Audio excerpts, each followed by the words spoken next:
ಹೃದಯ ಯಾವಾಗ ರೆಸ್ಟ್ ತಗೋಬಹುದು?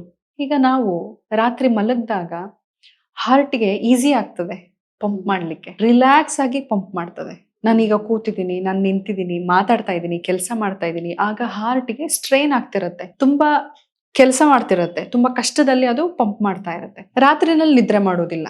ಲೇಟ್ ನೈಟ್ ಕೆಲಸ ಮಾಡೋರು ಹಗಲಲ್ಲಿ ನಿದ್ರೆ ಮಾಡ್ತಾರೆ. ಕೆಲವೊಬ್ರಿದ್ದಾರೆ ಸೆಲೆಬ್ರಿಟೀಸ್ ಎಲ್ಲ ಹಗಲಲ್ಲೂ ರೆಸ್ಟ್ ಮಾಡೋದಿಲ್ಲ, ರಾತ್ರಿಲೂ ರೆಸ್ಟ್ ಮಾಡೋದಿಲ್ಲ. ಹಾಗೇನಾಗುತ್ತೆ? ತುಂಬಾ ಸ್ಟ್ರೆಸ್ ಬೀಳ್ತಾ ಇರತ್ತೆ ಹಾರ್ಟ್‌ಗೆ. ಪ್ರಕೃತಿನಲ್ಲಿರುವಂತಹ ಪ್ರತಿಯೊಂದು ಜೀವಿ ಸೂರ್ಯ ಇದ್ದಾಗ ಆಕ್ಟಿವ್ ಆಗಿರ್ತದೆ. ನಾವು ಯಾವಾಗ ಪ್ರಕೃತಿಯ ನಿಯಮಕ್ಕೆ ವಿರುದ್ಧವಾಗಿ ಹೋಗ್ತೀವಿ ಆಗ ಹಾರ್ಟ್ ಪ್ರಾಬ್ಲಮ್‌ಗಳಾಗ್ತದೆ.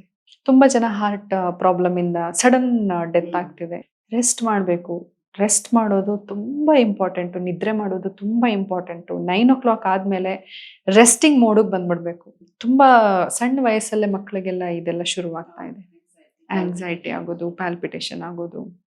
ನಿದ್ರೆನ ಕಂಟ್ರೋಲ್ ಮಾಡೋದಲ್ದಿರ ರೇಡಿಯೇಷನ್ ಜೊತೆನಲ್ಲಿ ತುಂಬಾ ಸಮಯನ ಸ್ಪೆಂಡ್ ಮಾಡ್ತಿದ್ದಾರೆ. ಅಂದ್ರೆ ಮೊಬೈಲ್ ಜೊತೆಲಿ, ಟಿವಿ, ಲ್ಯಾಪ್‌ಟಾಪ್ ಜೊತೆಲಿ, ವೈಫೈ ಇದೆಲ್ಲಾನು ರೇಡಿಯೇಷನ್ ಜೊತೆನಲ್ಲಿ ಅಲರ್ಟ್ ಆಗಿರೋದು. ನಮ್ಮ ಈ ಪೀನಿಯಲ್ ಗ್ಲ್ಯಾಂಡ್‌ನ ಆಕ್ಟಿವ್ ಇರೋದು. ರಾತ್ರಿ ಆಗಿದ್ದಾನೆ ಪೀನಿಯಲ್ ಗ್ಲ್ಯಾಂಡ್‌ಗೂ ನಾವು ರೆಸ್ಟ್ ಕೊಟ್ಬಿಡ್ಬೇಕು. ಎಲ್ರೂ ರಾತ್ರಿ ಆದ್ರೆ ನಿದ್ರೆ ಮಾಡೋದು ತುಂಬಾ ಮುಖ್ಯ.